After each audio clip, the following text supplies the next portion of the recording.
Once upon a time, in Kaba village, there lived a man named Kevin. Everybody knew him. Everybody loved him. He was kind. He was generous. If you had no food, Kevin would feed you. If your child could not go to school, Kevin would pay the fees. People clapped when they saw him. Children ran after him, calling his name. Kevin, Kevin, the village elders praised him. May the gods bless you, my son. But Kevin had a secret, a big secret. Every Sunday night when the moon was high, Kevin left his big house. He walked through the village, past the sleeping houses, past the empty market, straight to the cemetery. People saw him. People whispered, "Where is Kevin going?" they asked. But whenever they asked him, Kevin would smile, a slow, gentle smile. "I am going to pray for my mother," he said. And because he was a good man, they believed him. But he was lying. When he reached the cemetery, Kevin did not kneel to pray. No, he walked to one corner near his mother's grave. He cleared the ground, sweeping away the dead leaves. Then he did something strange, something scary. He opened a coffin that was waiting there, always waiting for him. And then he climbed inside. The wind blew, the trees swayed, the owls hooted, but Kevin lay in the coffin, eyes closed, silent, breathing slow. From midnight till morning, he slept inside the coffin. Every Sunday night, every single week. But why? Nobody knew. Nobody dared to ask. You see, once upon a time, Kevin was not always rich. No, he was poor. Poverty followed him like a stubborn shadow. His father had died when he was still young, leaving only his mother to take care of him and his younger siblings. Life was hard. Food was never enough. Money was like a bird. It flew away too fast, too easily. Every morning, Kevin woke up before the sun and carried a wooden tray filled with fruits. He walked through the village shouting, "Buy oranges, buy bananas, sweet mangoes for sale." But people barely bought. Some would look at him and shake their heads. Others would chase him away. And when the sun went down, he would drag his tired legs home, still holding the tray, still holding his hunger. He hated it. He hated being poor. His childhood friends had big cars. They had fine clothes. They had soft hands that never touched hard work. Some of them would stop and give him money. Some would laugh. "Kevin, still selling fruits? A whole man like you," they mocked. His heart burned. His blood boiled. But two people never laughed at him. Two people never left him. Kalu and Sammy, his best friends. Every night, after work, they came to visit him. They sat outside his small house, talking, laughing, dreaming. "Kevin, don't worry," Kalu would say. "One day you will also be rich." "Business is good," Sammy would add. "You just need the right opportunity." But Kevin was tired. That night, as they sat under the moonlight, Kevin sighed, a deep, painful sigh. "I am tired," he said, his voice low. "I feel like killing myself." His friends looked at each other. Then Sammy leaned forward, his voice barely above a whisper. "Kevin, do you want money?" Kevin sat up straight. His heart jumped. His eyes widened. "Yes, yes, I do," he said quickly. Kalu and Sammy exchanged glances again. Then, without another word, they stood up. "Follow us," Kalu said. And just like that, Kevin followed them. He did not know where they were going. He did not know what was waiting for him, but he did not care. All he wanted was money. That night, Sammy and Kalu led Kevin away, deep, deep into the forest. The trees stood tall like silent watchers. The wind whispered like ghosts telling secrets. Kevin's heart was racing, but he did not stop. He wanted money. He wanted wealth. He would do anything. Carlo and Sammy walked fast. Kevin followed behind, his heart pounding. The road was long. The night was silent. No one spoke. Finally, they reached a house. But it was not just any house. It was old. It was strange. The walls were cracked. The door was broken. The air smelled like something rotten. Kevin shivered. Where are we? Kalu knocked once. The door creaked open by itself. Inside, a man sat. He wore a long red robe. His face was hidden behind a mask. His hands rested on his knees, long and bony. His voice, deep, slow, heavy, filled the room like a ghost. "Why are you here?" the man asked. Kevin swallowed. His throat was dry. His lips were dry. His bones felt dry. "I want money," he said. His voice was not loud, but it was firm. The old man nodded slowly. "Money," he repeated. "Money does not come for free. If you want money, you must pay a price." Kevin's stomach tightened. "What price?" he asked. The old man leaned forward. The air around him grew colder. "Bring someone you love," he said, "and you will be rich forever." Silence, cold silence, a silence so heavy it sat on Kevin's chest like a rock. Kalu and Sammy stepped back. Their faces were pale. Their hands were shaking. "No," Kalu said. "We can't do this." "This is madness," Sammy added.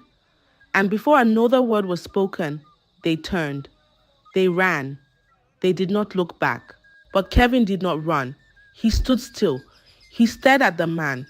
His heart was loud in his ears. His body was frozen. "Bring someone you love. Bring someone you love." His mother's face flashed in his mind. Her warm smile, her soft hands, her tired eyes. He thought about the big cars, the fine clothes, the people who laughed at him, the hunger, the shame. He thought and thought and thought. Then he made a terrible decision. The night was quiet. The moon was full. The stars watched from the sky. Kevin walked home slowly. His feet felt heavy. His heart felt heavier. As he entered the compound, he saw her, his mother, sitting outside, humming softly. She always sang at night. A slow, sweet song. A mother's song. She turned and smiled. "My son, you're back." Kevin nodded. "Yes, Mama." She patted the stool beside her. "Come and sit. Let's talk." But Kevin did not sit. He did not talk. He just stared at her. Her wrinkled hands, her tired face. The woman who had carried him in her womb. The woman who had suffered for him. He took a deep breath. "I cooked for you," he said, forcing a smile. "Your favorite soup." His mother's face lit up. "Ah, my son, you always think of me." She followed him inside, sat down, watched as he served the food. The smell filled the room, hot, fresh, delicious. But inside the soup, inside the thick, rich broth, was something else, something no one could see. A sleeping herb, strong, powerful, silent. His mother took the first spoon, then another, then another. She smiled. "You cook well, my son." Kevin forced a smile. Then, suddenly, she yawned. "My son, I feel so tired," she murmured. Her eyes fluttered. Her hands grew weak. The spoon dropped from her fingers. She leaned back. And then, silence. Kevin stared at her. His heart pounded. She was not dead. Not yet. But she would not wake up. Quickly, he moved. He grabbed a wooden cart. He lifted her gently, carefully, onto it. The night was darker now. The road was lonely. The village was asleep. Slowly, he pushed the cart through the small back paths, through the thick bushes, past the farms, past the trees. His hands trembled. His legs shook, but he did not stop. He reached the forest, the house. The old man was waiting. "You have done well," the man said. Kevin did not speak. He could not. The old man sprinkled a black powder over his mother's body. He chanted strange words. The air turned cold. The trees whispered, the ground trembled, a strong wind blew. Kevin's mother took her last breath. The old man turned to him. It is done. Kevin still did not speak. He felt nothing. The next morning he opened his eyes, but he was not in his small house. He was in a mansion. His walls were golden. His bed was soft. His torn clothes were gone. He wore fine garments. His empty pockets were full of money. Everything he ever wanted was now his. But the woman who loved him the most was gone forever. The news spread fast. The villagers whispered. The boy who once sold fruit now lived in a golden mansion. Kalu and Sammy came to see for themselves. They walked through the grand gate. They looked around. Everything was shining. The floors, the walls, even the chairs. Servants moved up and down, carrying trays of food. Perfume filled the air, the smell of wealth. Kalu whistled. Kevin, this is unbelievable. Sammy nodded. Where did all this come from? Kevin smiled, but inside his heart raced. He could see it in their eyes, the questions, the suspicions. Then Sammy asked the question that made his chest tighten. Kevin, where is your mother? Kevin's smile faded. Kalu stepped forward. How did you get all this money? Kevin swallowed. His friends were too smart. If they found out the truth, it was over. He had to stop them. That evening he threw a feast, the biggest feast the village had ever seen. Meat, wine, music, laughter. But his eyes were on Kalu and Sammy. He filled their cups himself. He poured the wine, but inside he mixed something, a strong sleeping potion. Sammy drank first, then Kalu. Minutes passed. Sammy blinked. His head dropped. His body slumped forward. Kalu tried to stand, but his legs failed him. Kevin, what is this? His voice was weak. Kevin did not answer. He only moved quickly. He took a rope. He wrapped it around Sammy's neck. He pulled, tight, tighter, strangling him to death. Sammy gasped. His body jerked. Then, stillness. Kevin turned to Kalu and started strangling him too. But before he could finish, boom, boom, boom, a loud knock at the gate. Kevin froze. His heart pounded. He thought fast. He dragged both bodies to a hidden chamber beneath the house. The floor swallowed them, leaving no trace. That night, he carried Sammy's lifeless body. He dug a shallow grave behind the mansion. He buried him under the cold earth. But what Kevin did not know, Kalu was not dead. Hours later, in the darkness of the chamber, Kalu's eyes opened. His head ached.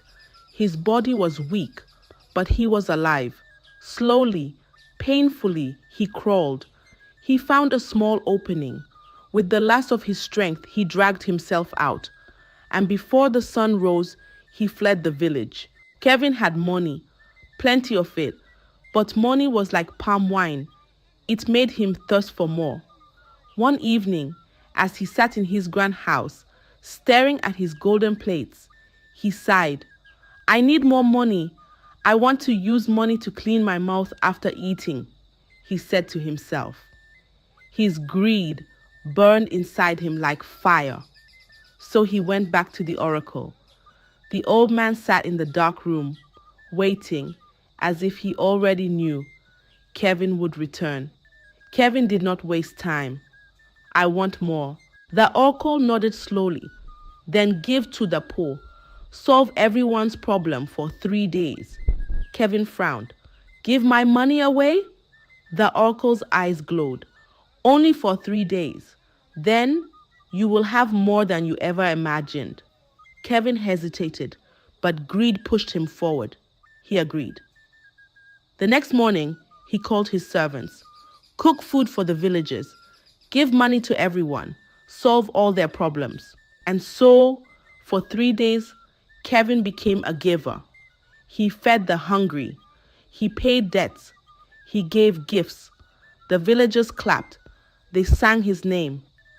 Kevin, the generous one. But after the third day, Kevin sat in his mansion and looked around. He had almost nothing left. His pockets were light. His house no longer felt golden. He marched back to the oracle. I have done what you asked. Where is my reward?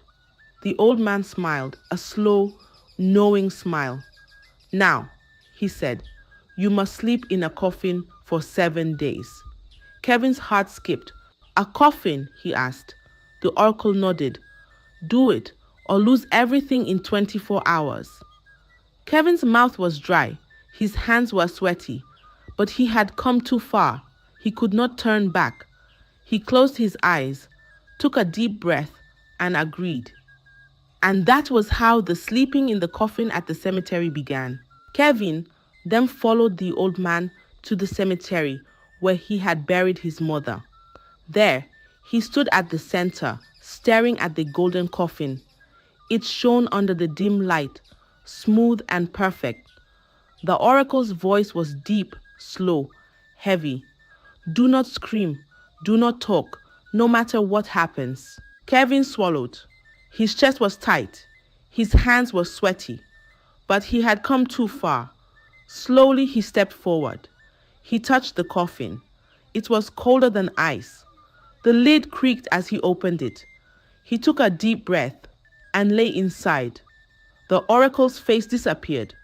The lid closed. Darkness. Day 1. It was quiet. So quiet he could hear his own heartbeat. Kevin breathed slowly. He told himself, this is not hard. It's just sleeping. The hours passed. He waited. The night was long, but he did not move. Day 2. Hunger. His stomach growled. His throat was dry. He licked his lips. He thought about food, roasted meat, fresh fruit, hot soup, but there was nothing, just darkness. Day 3. Something touched him. A finger, a hand, cold. Software moving slowly across his arm. His body stiffened. His breath stopped. He wanted to scream. Do not scream. Do not talk. He squeezed his eyes shut. Day 4. The whisper started. Software low. Too many voices at once. Kevin. Kevin. They called his name from every corner, from inside his own ears. He covered his face.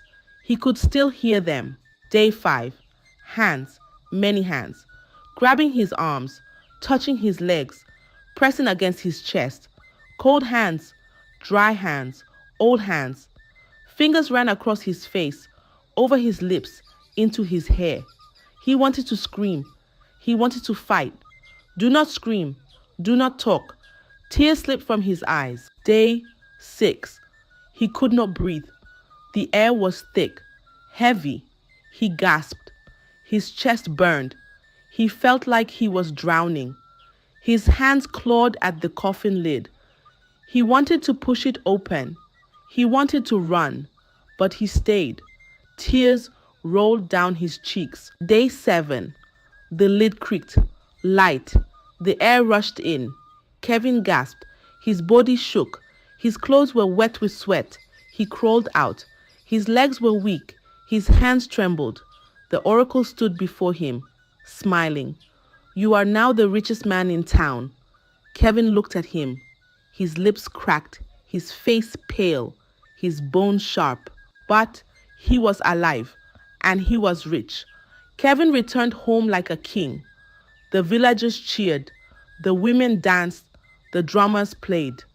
Kevin, the richest man in town, they called him. His mansion overflowed with food. His hands dripped with gold. Servants ran to serve him. Women sat at his feet. Kevin laughed. He drank. He ate. He lived. But when night came, the darkness followed him home. The first night he lay in his soft bed, covered in the finest silk. He closed his eyes. Then whispers, Kevin, Kevin. He sat up quickly. His heart pounded. He looked around. Nothing. He wiped his face. It's nothing, just my mind. He lay back down. Then, cold fingers touched his legs. Kevin jumped up. The room was empty. The windows were shut. The doors were locked. But something was there. The second night, he locked every door. He lit every lamp. He placed gold in his bed, thinking maybe wealth would protect him. But as soon as he closed his eyes, Kevin, the voices were louder. You did this to us, he gasped. He covered his ears. Cold hands grabbed his neck. He choked. He kicked. He fell off the bed. But when he looked, there was nothing. The third night, he did not sleep. He sat on his throne, his eyes wide, his heart racing. But the shadows moved. The hands reached for him. The whispers became screams. Kevin, you did this to us. You will never be free. Panicked, he ran. He ran out of the mansion, into the night, his feet bare, his robe dragging in the dust, straight to the oracle. He fell at the old man's feet. Please help me, he cried. The oracle laughed. A deep, slow, wicked laugh. You wanted more. Now you have more. Kevin shook his head. His lips trembled. Please, he begged. Please. The oracle looked at him, his face dark, his eyes empty. Go and never come back. Kevin froze. His body felt cold. The air felt heavy. He looked at the oracle one last time, hoping, praying. But the old man turned away. Kevin knew there was no escape. He left. But his nightmares followed him, and his secrets were about to get exposed by none other than his friend, Kalu, the one who had escaped from Kevin the day he was strangled alongside Sammy. The sun hung high over Kaba village. Women carried baskets on their heads. Children played in the dust, and men sat under trees, drinking palm wine. Life was normal, peaceful. Then, a voice cut through the air like a knife. Come and see what Kevin has been doing. Heads turned, eyes widened, hands paused mid-work. The voice was Kalu's. The villagers gasped. Kalu had returned.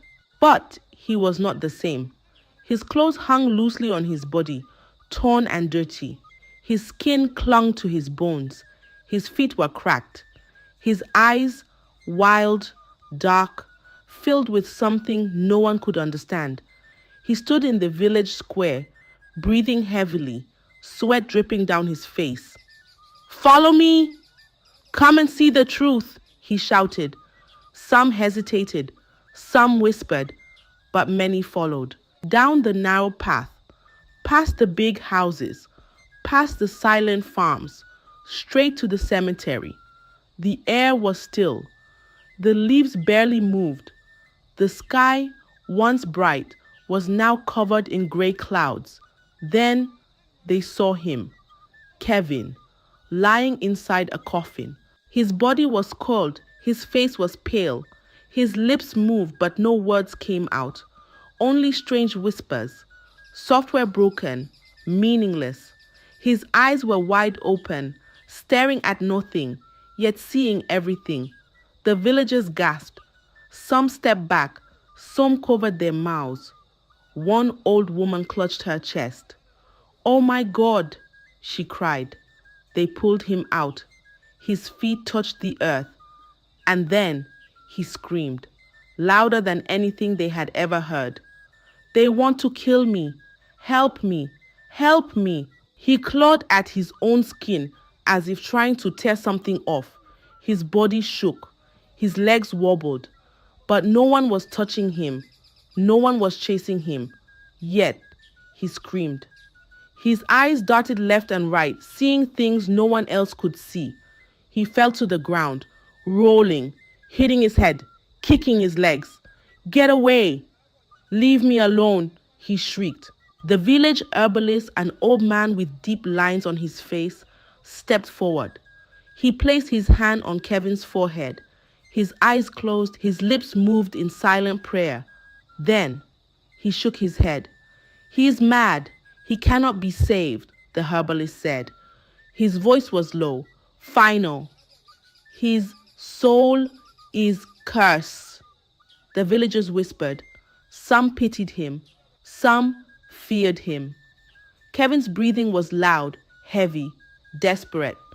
His hands trembled as he looked around, his body jerking. Then he panicked. No, no, they are coming. They are here. His voice cracked. His body shook. He turned and ran through the graves, through the trees. His bare feet hit the ground hard. His robe flapped behind him, into the forest, deeper, deeper. His screams echoed through the trees. Then silence. The villagers waited. Minutes passed. Hours. Kevin never returned. That same day, the villagers marched to his mansion, but it was gone. The golden gates, gone. The big house, gone. The servants, the treasures, the riches, gone. Only a dry, empty land remained. The villagers stood, mouths open, eyes wide. It was as if Kevin's wealth had never existed. Only dust remained. Only silence. That night, the elders sat under the moonlight. They did not drink. They did not laugh. They only spoke in low voices. And the people of Kaba village listened.